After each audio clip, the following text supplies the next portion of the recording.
17 సంవత్సరాలుగా ఐఎంబీడీలో నంబర్ 1గా ఉంది ఈ movie. Hi guys, welcome to సినీ దోస్త్ తెలుగు.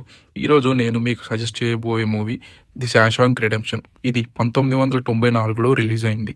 ఈ మూవీలో మన హీరో యాండీ, తను ఒక బ్యాంకర్. తన వైఫ్ని మర్డర్ చేశాడని చెప్పి తనని జైల్లో వేస్తారు. జైల్లో తనకు రెడ్ అనే ఫ్రెండ్ ఉంటాడు. అలాగే మిగతా వాళ్ళతో ఫ్రెండ్షిప్ చేస్తాడు. వాళ్ళతో బాగా సన్నిహిత్యం పెంచుకుంటాడు. తను బ్యాంకర్ కాబట్టి అక్కడున్న పోలీసులకి, జైలర్స్కి ట్యాక్సింగ్ అండ్ బ్యాంకింగ్లో హెల్ప్ చేస్తాడు. అందరూ తన టాలెంట్ చూసి ఇంప్రెస్ అవుతారు. ఒకరోజు తను ఇన్నోసెంట్ అని తెలుసుకుంటాడు. తను ఇన్నోసెంట్ అని తెలిసినప్పటి నుండి జైలు నుంచి ఎలాగైనా తప్పించుకోవాలని ప్లాన్ చేస్తాడు. ఫైనల్లీ ఎస్కేప్ అవుతాడు. కానీ ఈ ఎలా ఎస్కేప్ అయ్యాడు అనేది అసలు హైలైట్ ఈ మూవీకి. ఇది ఒక ఇన్నోసెంట్ వ్యక్తి జైల్లో ఉండే సర్వైవల్ స్టోరీ కాదు. ఇది హోప్ అండ్ ఫ్రీడమ్ అనే జర్నీ మీద సాగుతుంది. హోప్ నెవర్ డైస్ అనే దాని మీద ఉంటుంది. ఫన్ ఫ్యాక్ట్ ఏంటంటే ఈ సినిమా ఐఎంబీడీలో గత 17 సంవత్సరాలుగా నెంబర్ 1 స్థానంలో ఉంది. ఎమోషన్, ఫ్రెండ్షిప్, ఇన్స్పిరేషన్ అన్నీ కలిపిన మాస్టర్ పీస్ ఇది.